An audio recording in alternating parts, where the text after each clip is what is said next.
The Fox 61 News at 10 starts now. My daughter had called concerned because she had heard about it.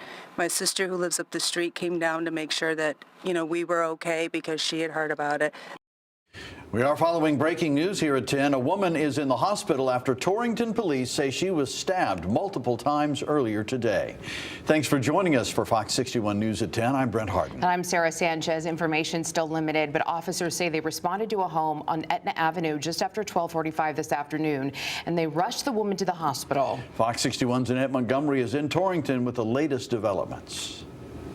We saw investigators continue to go in and out of this home that is blocked off with crime scene tape, and it comes after neighbors tell me earlier this week multiple people reported hearing screaming coming from one of the homes on this side of the community. Although Julie Mazziato just moved here in August, she tells me in these short months she's noticed how quiet and peaceful this neighborhood has been for her and her aging parents who live with her. She told me that's why she was shocked earlier Tuesday when she received countless calls and messages from friends and family who wanted to make sure they were okay after they watched the news and heard reports of a stabbing. Like many in the community, she doesn't know what happened in this home, but that hasn't kept the neighborhood and neighbors from talking about what they witnessed earlier this week. There had been some arguing there this week.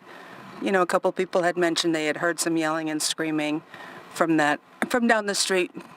I don't think that they were able to particularly pinpoint which house it was, but did hear some arguing, which, it's a quiet street, so when you hear the screaming and yelling, we're not used to hearing that around here. Police say this is a domestic violence incident, but no arrest had been made, and there is no threat to the public. In Torrington, Annette Montgomery, Fox 61. We're following some breaking news out of Middletown. The Aragoni Bridge is closed in both directions between Marlborough Street, Portland, and St. John Square, Middletown. According to the state's traffic website, this is because of a crash between a car and a motorcycle. We have a crew going out to the scene. We'll bring you the latest as soon as we get updates into our newsroom. Also breaking tonight, Hartford police are investigating a crash that left two people seriously hurt. Police say it happened near the intersection of Albany Avenue and Garden Street. Officers say a car hit a moped just after 5 p.m. The two men who were on the moped are in critical condition tonight. Police say the driver of the other vehicle stayed on scene. And as both of these breaking stories and others develop, stay with Fox 61 on air, online, and on the free Fox 61 News app. Just use the QR code on your screen to download it now. Well, some places and some people around the state saw some flurries earlier today. And there's another chance to see some more tomorrow.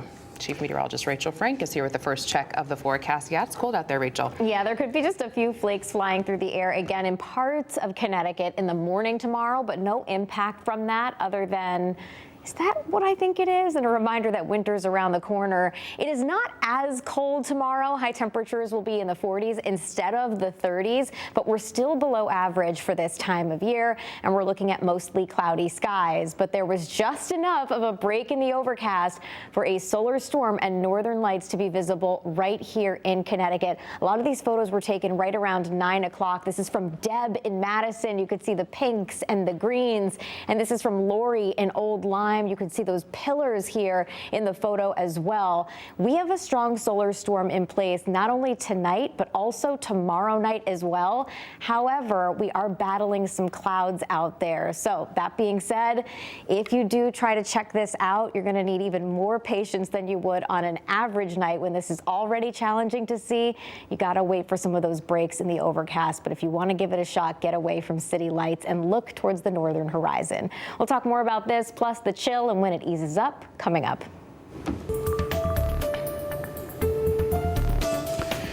Well, tonight, body camera video is giving us a new look into the arrests that were made in the death of an 11-year-old girl. Jacqueline Torres Garcia's remains were found in New Britain in October, but that was more than a year after police say she died. Fox 61's Kay Pattyfoot joins us in studio to break down this new video for us. Kay. This new video shows Carla Garcia and her sister Jacqueline being arrested. They are the mother and aunt of Jacqueline Torres Garcia, also known as Mimi. Police also released video that gives insight into the early stages of the investigation.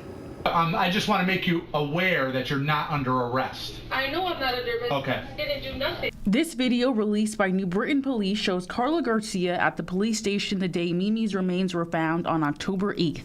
As you heard in the video, she was not under arrest, but simply being questioned. On that day, police also questioned her boyfriend, Jonathan Nanita. Carla denied any involvement in Mimi's death.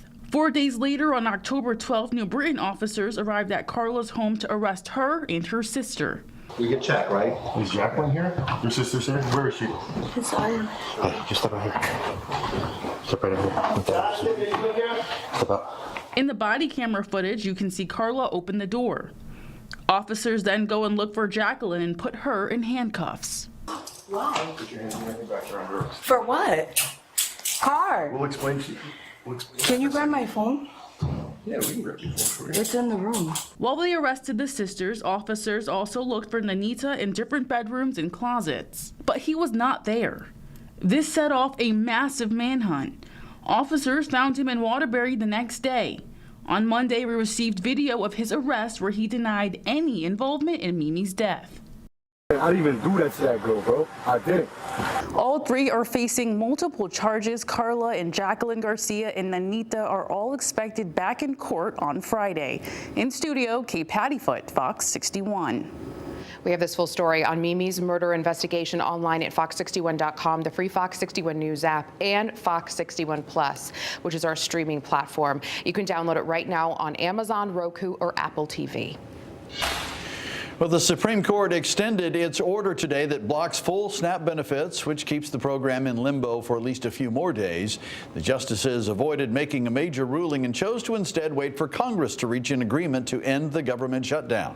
If lawmakers approve the funding bill, SNAP benefits for more than 42 million Americans will resume, though it's still unclear how quickly the full payments could be restored. Parents in East Hampton are coming together to make sure no family in their community goes hungry. Fox 61's Valerie Moravi has more on how you can help. Advocates for Bite Nothing Food Fight in East Hampton tell me they have delivered food to nearly 30 families so far. Now they tell me their mission is not over yet.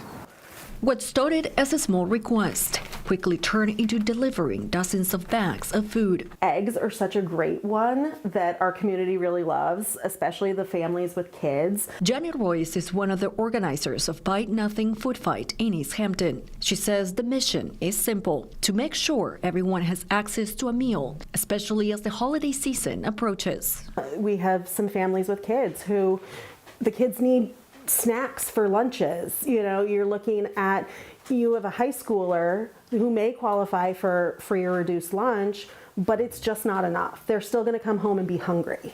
So we don't want people to be hungry, and these are our neighbors. Roy says the need is unbearable, especially after hundreds of families lost their SNAP benefits last month. So this is just another way that we can reach out and make sure that everybody in our community knows that they're loved, they're supported, they have people behind them that are rooting for them and trying to make sure that we're all on the same page. Local households that struggle with food insecurity include single-income homes, families with children, pregnant women, the elderly, and new families are experiencing financial burdens, just to name a few. Oh, these will go out tomorrow morning.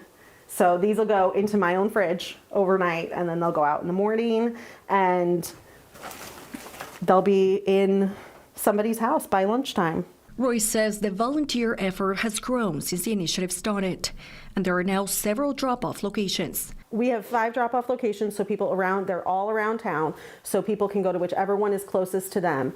If we have a family that's vegetarian, we can make sure that they have foods that they can eat. If we have a family that's diabetic, we can cater to that a little bit more because we're so small scale. Roy says the initiative won't stop until these families get their full benefits back to the cards, even after Governor Ned Lamont announced SNAP cards will be fully loaded for November. When they can come to me and say, we're doing better now, we don't need this help as much, then I'll feel better in the long run, in the big picture. Now, Roy says people shouldn't hesitate to use the anonymous Google form to request a food or meal delivery. For details, you can visit fox61.com. In Hartford, Valerie Moravi, Fox 61. Right now, the New Haven Special Victims Unit is searching for two people who they say are missing. 42-year-old Carlene McGeechee was last seen September 4th near Frontage Road on the New Haven-East Haven line. She's described as 5'1", 100 pounds, with blonde hair and blue eyes and several distinctive tattoos. McGeechee was last seen wearing a tan shirt and blue jeans. Police are also looking for 34-year-old Paris James, who was last seen October 11th in Fairhaven. Police say James is homeless and diagnosed with schizophrenia. He is described as a black man about 5'6", 155 pounds, with several tattoos, including love and loyalty on his chest and a crown on his neck. He may be wearing a red or lime green hoodie or a black coat. Anyone with information on either of these two missing individuals is asked to contact New Haven Police or call 911.